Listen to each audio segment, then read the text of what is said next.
सभी छोटे बड़े श्रोताओं को सुनीता भटनागर का प्यार भरा नमस्कार।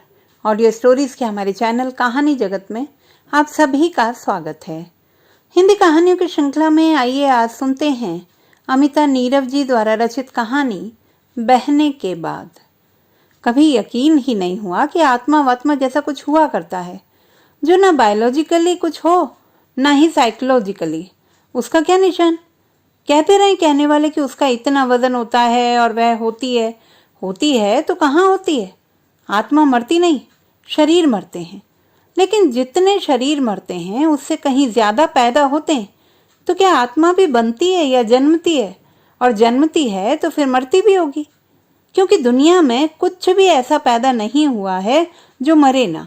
तो फिर बहुत सारे सवाल, बहुत सारे तर्क हैं जिनके जवाब नहीं मिलते।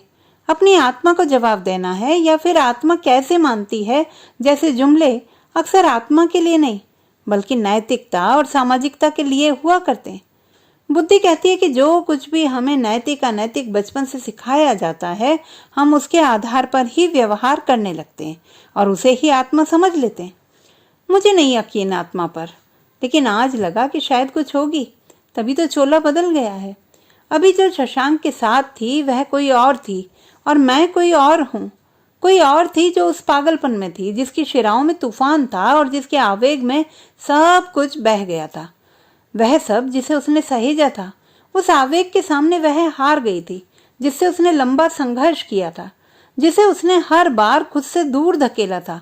लेकिन वह उन्माद बन बनकर हर बार आकर उसे चुनौती देता रहा है। आखिर तो वह लगातार के थपेड़ों से कमजोर पड़ ही गई और टूट गई। क्या वाकई इसे टूटना कहते हैं? क्या उसने इतने से सुख के लिए इतनी लंबी यातना सही? क्या बस इतना ही था उसके संघर्ष का, खुद से लड़ने का, हार जाने का हौसला? इतनी सारी और इतनी लंबी प्यास की तृप्ति बस इतनी सी ही थी? और क्या ये इतनी सी तृप्ति के लिए इतने सारे बंधन हैं दुनिया में? चरित्र, नैतिकता, पवित्रता, बेवफाई और पता नहीं क्या क्या। क्या इस आधे घंटे के आवेग से मेरा पूरा का पूरा चरित्र खराब हो गया? क्या इससे मैं बेवफा हो गई? क्या मैं अनैतिक हो गई हूँ? उफ, जैसे पिछले 2 सालों में न जाने कितनी बार सिर घूमा था मेरा, आज भी उसी तरह से घूम रहा है। वह सारा उन्माद, प्रवाह, पागलपन सब बह गया, चला गया, कहीं खत्म हो गया और मैं पड़ी हुई हूँ यहीं किनारे पर अपने ढेर सारे प्रश्नों के साथ। लगता था कि सारी जद्दोजहद खत्म हो जाएगी उस छटांक भर तृप्ति के बाद, लेकिन नहीं हुई। फिर छटांक भर तो आज लगती है। तब तो बेचैनी थी, पहाड़ सी, समंदर सी जिसका सिरा ही नजर नहीं आता था। या तो गहरी खाई नजर आती थी या फिर सिर्फ हर हराता पानी, गहरी कसमसाहट थी, मजबूरी। और आवेग था सारे बंद तोड़ देने का, सारी वर्जनाओं को लांग कर मन के साथ बह जाने का। कभी तो इतना निराश हुआ करती थी कि लगता था कि कभी ये मजबूरी खत्म भी होगी। और आज जब पूर्वा मजबूरी को जीत कर इस पार खड़ी है तो सवाल दूसरी तरफ से उठ खड़े हो गए। क्या कहीं भी जीवन के किसी भी नुक्ते पर सवालों से निजात नहीं है? शशांक अब भी सो रहा है, उसके नंगे पेट पर अपना हाथ रखे, जिसके नीचे से पसीने का चिपचिपापन महसूस हो रहा है उसे। उसकी कसरती बाह के नीचे शिथिल पड़ा है पूर्वा का बदन, अधनंगा, तृप्त, थका हुआ, श्रांत। क्या जिसने भोगा वह मैं ही थी? अब ना तो वह भोग था और ना ही वह अतृप्ति थी। अब तो एक दृष्टा है जो पूर्वा से कुछ पूछ रहा है। क्या इतनी सी बात के लिए इतना संघर्ष किया था? और क्या वह प्यास इतनी बड़ी, इतनी अहम थी जिसके लिए इतना संघर्ष किया? कौन थी अतृप्त? किसको थी प्यास? शायद वही थी जिसने भोग लिया। तो फिर मैं कहाँ हूं? मैं कौन हूं? और यहाँ इस बिस्तर में अपने से 10 साल छोटे इस 1.5 साल से परिचित पुरुष के साथ क्या कर रही हूँ, जिसके साथ मेरा कोई रिश्ता नहीं है और ना कोई रिश्ता हो सकता है। उफ! पूर्वा ने अपनी आंखें कसकर बंद कर ली, एक गहरी सांस ली। शशांक ने कुनमुनाकर उसे अपनी ओर खींच लिया था। पूर्वा ने फिर से खुद को बेबसी में छोड़ दिया। वह वहां थी, वहां ही नहीं भी थी। उस वक्त का हिसाब करके खुद को चिन्हने की कोशिश कर रही थी, लेकिन कहीं ये कवायद बीच में ही दम तोड़ देती और यहाँ बिस्तर में शशांक के साथ पड़ी हुई पूर्वा, उस पूर्वा की छाया भी नहीं पकड़ पा रही है जो अभी घंटे भर पहले थी। किसी तूफान को भीतर समेटने को आतुर, उस तूफान में बह जाने और खत्म होते जाने के लिए तैयार। वह कौन थी? पूर्वा ही। पूर्वा समझ नहीं पा रही थी कि संघर्ष तो उसका था और तृप्ति भी उसी की थी, फिर वह शांत क्यों नहीं हो पाई? और शशांक इतना शांत होकर कैसे सो रहा है? उसके जीवन में उस गुजरे वक्त का नक्शा कैसा होगा? उसने कई बार कहा है उसे पूर्वा से प्यार हो गया है, लेकिन पूर्वा उसके प्यार को नकारती ही रही है। ध्रुव उसकी जिंदगी है, तो फिर शशांक उसके जीवन में कैसे आ धंसा? क्या शशांक उसके जीवन में उस रिश्ती अतृप्ति के रास्ते आ घुसा जिससे वह लगातार लड़ रही थी? शशांक ने करवट बदल ली थी और अब पूर्वा उसकी जकड़ से मुक्त हो गई थी। उसने धीरे से खुद को समेटा और पलंग से उतर गई। अंधेरे में ही वह वहां से निकली और बहुत एहतियात से दरवाजा उड़का दिया। वो ऐसी ही उदास सी शाम थी जब उसके मोबाइल पर ईमेल अलर्ट आई थी। मेल अकाउंट खोला था, देखा रिमाइंडर मेल आई है। 6 महीने में समरी सबमिट करनी है और साल भर बाद प्रोजेक्ट रिपोर्ट। सारा ग्राउंड वर्क हो चुका है, बस डेटा की स्टडी करके एनालिसिस करना है और लिखना है। मुश्किल से ये काम 10-12 दिनों का होगा, बहुत आराम से करे फिर भी, लेकिन पता नहीं क्या है कि मन ही नहीं लग पा रहा है। सच में पता नहीं है, या फिर जो पता है उसे खुद से कहने में भी डर लग रहा है। 3 साल का अरसा गुजर गया है, यूं ही अकेले। शुरुआती कुछ दिन तो जैसे सेलिब्रेशन सा ही था। देर तक टहलना, कुछ कैनवस पर रंग उकेरना, कुछ यूं ही पड़े रहना और जीवन में कल्पनाओं के रंग भरना। फिर धीरे धीरे अकेलापन लगने लगा था। फिर पता नहीं कहाँ से एक अभाव गहराने लगा। कैसे वह पूर्वा की जिंदगी में दाखिल हो गया समझ ही नहीं पाई वह। और अब तो ऐसा लगता है कि वह कहीं भी कंसंट्रेट कर ही नहीं पा रही है। कहाँ अटकी हुई है उसे पता नहीं, या शायद पता है लेकिन कहने से सोचने से बचती रहती है। इंस्टीट्यूशन का काम चूंकि उसकी जिम्मेदारी है, इसलिए डे टू डे उसका काम शिद्दत से कर रही है, लेकिन व्यक्तिगत काम में एकाग्रता नहीं आ पा रही है तो नहीं आ पा रही है। मेल साइन आउट कर डेस्क से उठी ही थी, लेकिन खड़े होते ही लगा कि कहाँ, क्यों। एक नज़र अपने केबिन के बाहर देखा। लोग काम कर रहे थे, एक दूसरे की डेस्क पर बैठकर बातें कर रहे थे और कुछ लोग आ जा रहे थे। एक बार फिर उसने एक नज़र अपनी डेस्क पर डाली। बहुत बेतरतीबी से सामान यहाँ वहाँ पड़ा था। डेस्क फैलती हुई उसके भीतर उतर आई। भीतर भी सब कुछ बहुत बेतरतीब और अस्त व्यस्त पड़ा हुआ है। कब से पता नहीं। डेस्क को तरतीब देने की इच्छा तो हुई ही नहीं और भीतर को तरतीब दी ही नहीं जा सकती थी। बहुत कोशिश कर ली। लगभग हर शाम ध्रुव से बातें हुआ करती हैं स्काइप पर, लेकिन क्या हमें जीवन में इतना ही चाहिए होता है? क्या साथ का एहसास, एक परछाई, एक भ्रम? सीट पर बैठते हुए माउस पर हाथ रख दिया। आखिर तो अपनी उलझन और बेचैनी को तरतीब नहीं दिया जा सके तो क्या, उसे अलग तो होना पड़ेगा ना। माउस पर हाथ रखते ही गोवा बीच का वॉलपेपर उभर आया। मन न जाने कितनी दिशाओं में भटकता है। अभी अपनी बेचैनी को सहला रहा था, अभी ये विचार आने लगा है कि अब आज के लिए क्या क्या बचा हुआ है। तभी लैंडलाइन फोन बजा। सुगंधा थी। पूर्वा मैम, कोई शशांक मिश्रा आपसे मिलना चाहते हैं, केबिन में भेज दूं? नाम तो सुना हुआ लगा, लेकिन याद नहीं आया कि कहाँ और किससे। 1 मिनट में उसने जितना हो सके उतना अपनी स्मृतियों को खंगाला, लेकिन याद नहीं आया। याद करने की कोशिश के बीच ही उसने सुगंधा को कह दिया, हाँ भेज दो। उसके केबिन में आने के बीच के वक्फे में इस बात पर विचार चलता रहा कि कॉफ़ी ले आनी चाहिए या फिर ये कौन शशांक वशांक है उससे मिलने के बाद। फिर एकाएक ये विचार भी आया कि क्यों ना उसके साथ आखिर कटसी तो बनती ही है ना। तभी एक 25-27 के बीच की उम्र का गोरा लंबा युवक केबिन में आने की इजाज़त चाहता दिखा। किसी धुन में थी पूर्वा। कुछ बुदबुदाया जिसे उसने आने की सहमति समझ ली।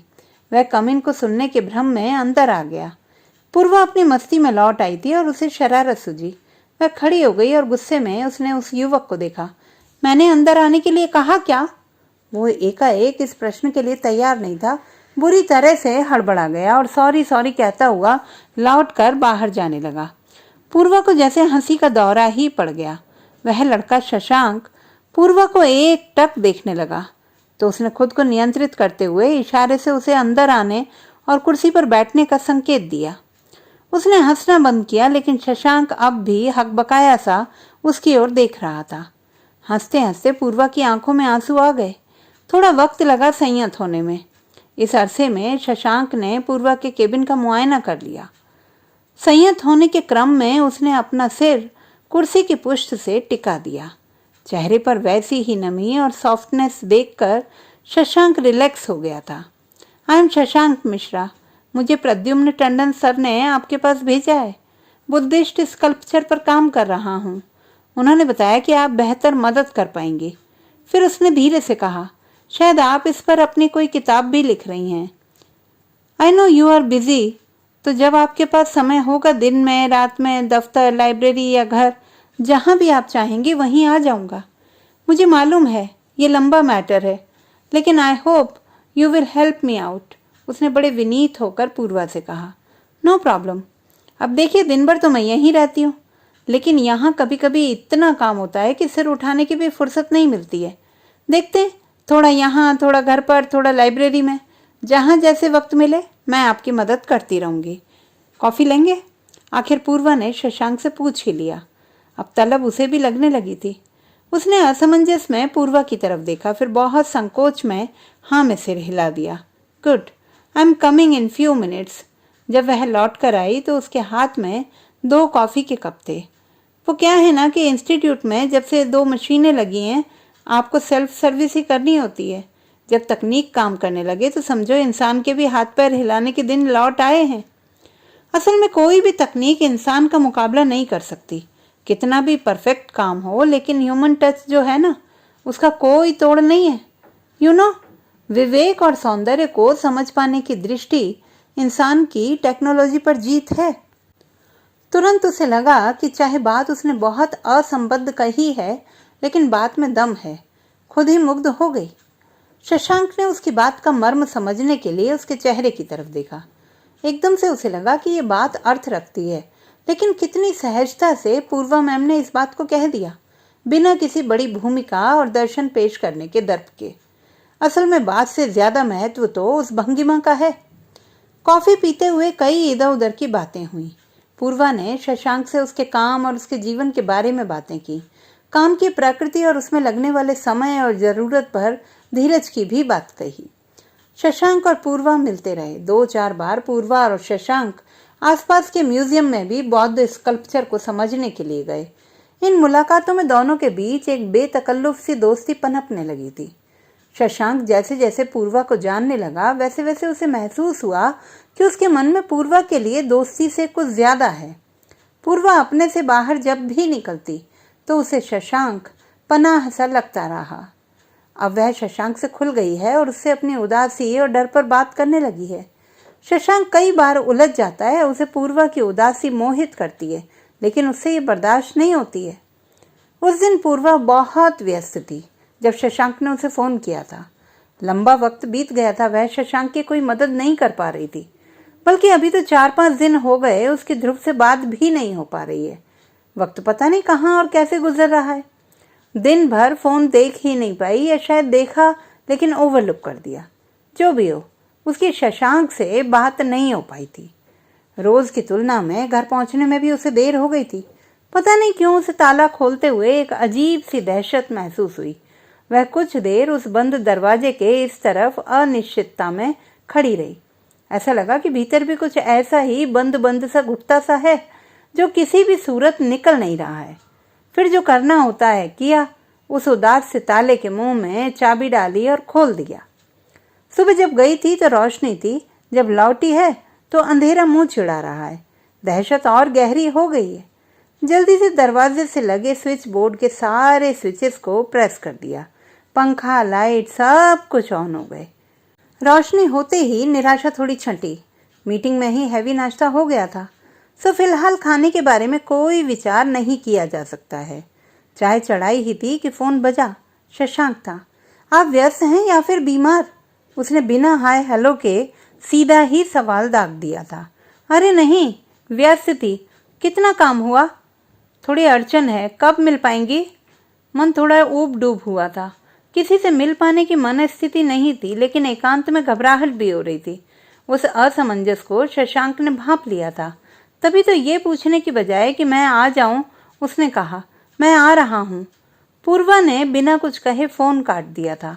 शशांक आया तब तक उसने उसकी भी चाय चढ़ा दी थी। जब वह दोनों चाय पी ही रहे थे तभी तेज अंधड़ चलने लगा था। पूर्वा ने उठकर खिड़की दरवाजे लगाए।